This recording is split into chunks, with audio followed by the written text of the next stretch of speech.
I'm gonna tell you how to raise your testosterone, and you're gonna be absolutely disappointed because it's boring. There's not a secret compound. There's not this one weird lever you pull. If that's what you came for, there's the door right there. I run full hormonal panels on high-performing men over 44 living. So I'll tell you what I see. The guy who's tired at 45, soft in the middle, no drive, no edge.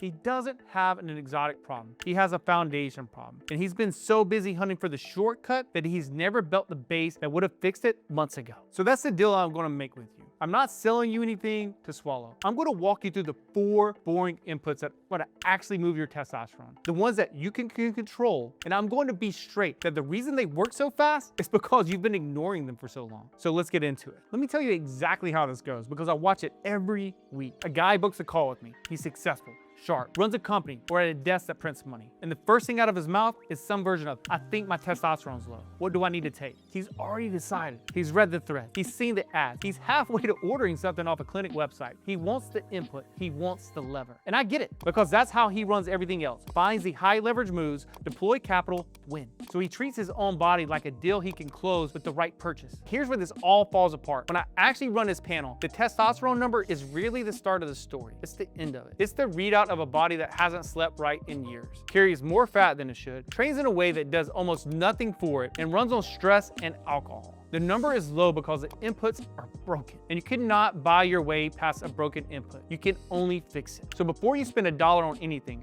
understand the order of operation. The foundation comes first, not because it's the safe, polite answer, because it's the one that actually works, and it works faster than buying the thing you're about to buy. Start with sleep because it's the one almost everyone here is getting wrong. Sleep is the one thing I have to fight executives on the hardest because the whole culture taught them that needing sleep is weakness. 5 hours and a war face. Grind while they rest. You've heard it.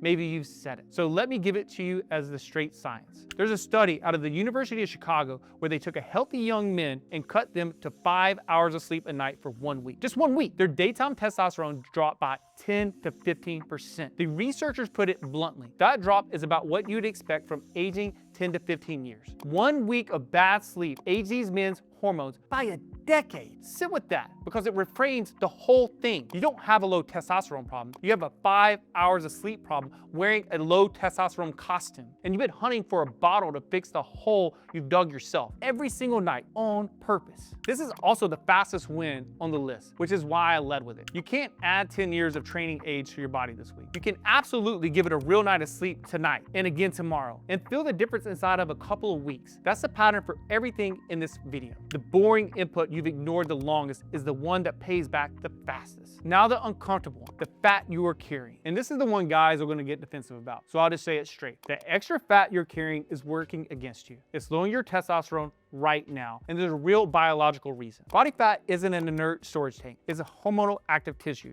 And it runs on an enzyme called aromatase. Aromatase takes your testosterone and converts it into estrogen. So more excess fat you carry, the more your own testosterone gets turned into the wrong hormone. And the more that throws off the signal your brain uses to make more. The fat is, in a real measurable way, working against you. Now the part that should give you hope, because I'm not here to make you feel bad about your gut. This runs in reverse. When men lose meaningful body fat, their testosterone tends to climb, total and free, because there's less tissue converting it away. You're not just looking better, you're literally removing the machinery that was suppressing you. So put the first two together because they stack. Fix the sleep, lose the fat, and you've removed two of the biggest things dragging your number down before you've taken anything at all. That's most of the fight. But how you train decides whether your fat comes off or your body composition changes. And most men over 40 train in the exact wrong way for that. That's next. If this is the first time someone's told you the boring stuff is the answer instead of selling you the shortcut, stay with me. Because the back half is where this gets real.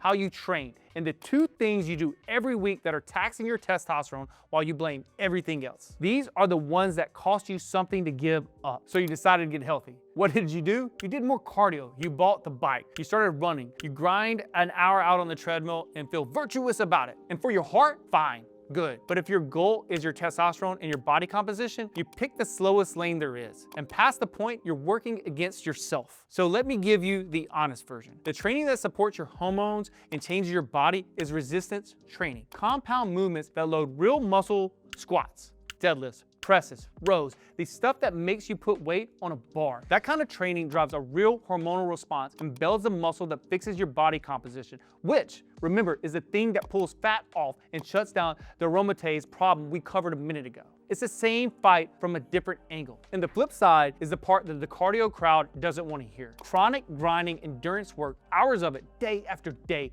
keeps your stress hormone elevated and can push the other way on your testosterone. More is not better. A man who lifts hard 3 to 4 times a week and walks is in better hormonal position than a man pounding out 90 minutes of cardio every day and wondering why he's flat and stuck. Lift heavy, build muscle, walk, and stop confusing exhaustion with progress. 3 boring inputs down: sleep, fat, training, and they're all things you can control without a prescription. Everything so far has been about building something. This last one is about removing something, and that's the hard one, because it's easier to add a supplement than give up a habit you already have. Start with alcohol, because the executive crowd has a blind spot the size of a wine cellar here. The science is consistent. Heavy, regular drinking lowers testosterone in men. It hits the whole chain, the signal from your brain, the production in your body, and it ramps up in the same aromatase that turns your testosterone into estrogen. I'm not going to tell you to become a monk, but the 4 drinks a night, every night, is how I unwind pattern is taxing you in a way you'd be furious about if a clinic was doing it to you. And the good news matches the rest of the video. For most men, cut it back and the numbers recover over a matter of weeks to a couple of months. Then stress, the real one, the chronic kind. When you live in a permanent state of pressure, your body keeps your stress hormone, cortisol,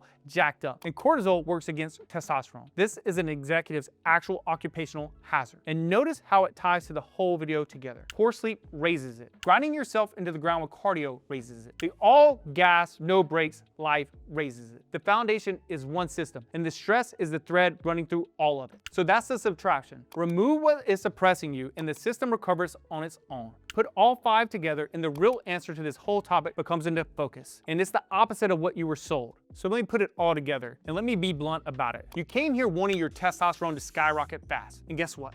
It can. The speed, though, comes from the suppressors you remove and the foundation you finally built. I want you to sleep like it matters. I want you to strip the excess fat from your own body so it stops converting your own testosterone away. I want you to lift heavy instead of grinding yourself flat with cardio. Pull back on the alcohol a little bit and the chronic stress that has been taxing yourself for years. Do those. Give it a real and honest run. And most men over 40, you're gonna feel like a different man in a matter of weeks, because you have finally stopped ignoring the obvious lever. And this is the part that should land the hardest for you. Those boring things are the warm-up for the real protocol. For most men, it is the protocol. It's free, it's yours, it's your control. And it's the part you've been skipping while you've hunted for something to buy. I run your blood work for a living, so I'll be honest about the other side too. Sometimes a man does have the foundation right, gives it months, and his numbers are still genuinely low from a real medical cause. That's real. And that's exactly when you get actual blood work with a real doctor. Not a YouTube video, mine included, and not whatever's being pitched the hardest online. I'm a coach, I'm not your physician. And I'm not gonna sit here and tell you